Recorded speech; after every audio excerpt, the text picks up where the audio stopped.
రెండో రోజు కలెక్టరేట్ల కాన్ఫరెన్స్ లో వివిధ శాఖలపై సీఎం చంద్రబాబు సమీక్ష. అటవీ శాఖ అధికారుల పీపుల్స్ ఫ్రెండ్లీగా మారాలంటూ ముఖ్యమంత్రి సూచన. పోలీస్ పీపుల్స్ ఫ్రెండ్లీగా మారారు కానీ ఫారెస్ట్ మారలేకపోతుందంటూ సీఎం కామెంట్స్. అటవీ శాఖ అధికారుల తీరు వల్ల ఇటీవల కాలంలో ఏర్పడ్డ ఇబ్బందులను సమావేశంలో ప్రస్తావించిన ముఖ్యమంత్రి హిందూపూర్ వద్ద ఎలక్ట్రానిక్ సిటీ ఏర్పాటును ఆలోచిస్తున్నామని సీఎం వెల్లడి. ఇన్ఫ్రాస్ట్రక్చర్ రంగంలో పెట్టుబడులపై జిల్లాల కలెక్టర్లకు వివిధ సూచనలు చేసిన ముఖ్యమంత్రి చంద్రబాబు. ఈ సందర్భంగా ముఖ్యమంత్రి చంద్రబాబు మాట్లాడుతూ అభివృద్ధికి మౌలిక సదుపాయాల కల్పనకు అటవీ శాఖ సహకరించాలి. 4సారి సీఎంగా చేస్తున్నాను కానీ గతంలో ఎన్నడూ లేని విధంగా ఈసారి అటవీ శాఖ విషయంలో చాలా ఫిర్యాదులు వస్తున్నాయి. దీనిపై ఇప్పటికే డిప్యూటీ సీఎంతో మాట్లాడాను, మళ్ళీ మరోసారి మాట్లాడతాను. పోలీసు డిపార్ట్మెంట్ పీపుల్ ఫ్రెండ్లీగా మారిపోయింది కానీ ఫారెస్ట్ డిపార్ట్మెంట్ పీపుల్ ఫ్రెండ్లీగా లేరు.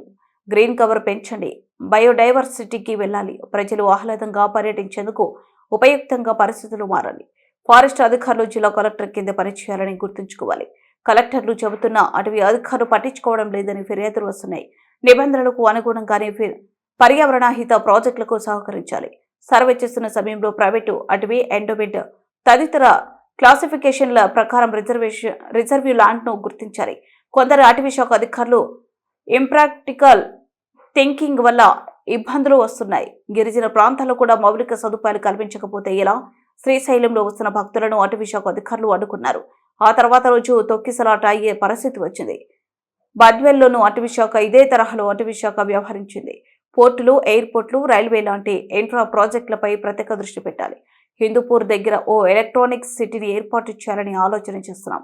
రతన్ టాటా ఇన్నోవేషన్ హబ్ ద్వారా వినూత్న ఆలోచనలు చేయాలి. స్టార్టప్ కంపెనీలు యువతలో ఉన్న ఇన్నోవేషన్లను ప్రోత్సహించేందుకు ఆర్టీఐహెచ్ అధికారులు పనిచేయాలి. ఆర్టీఐహెచ్ను మరింత యాక్టివ్ చేయాల్సిన అవసరం ఉంది.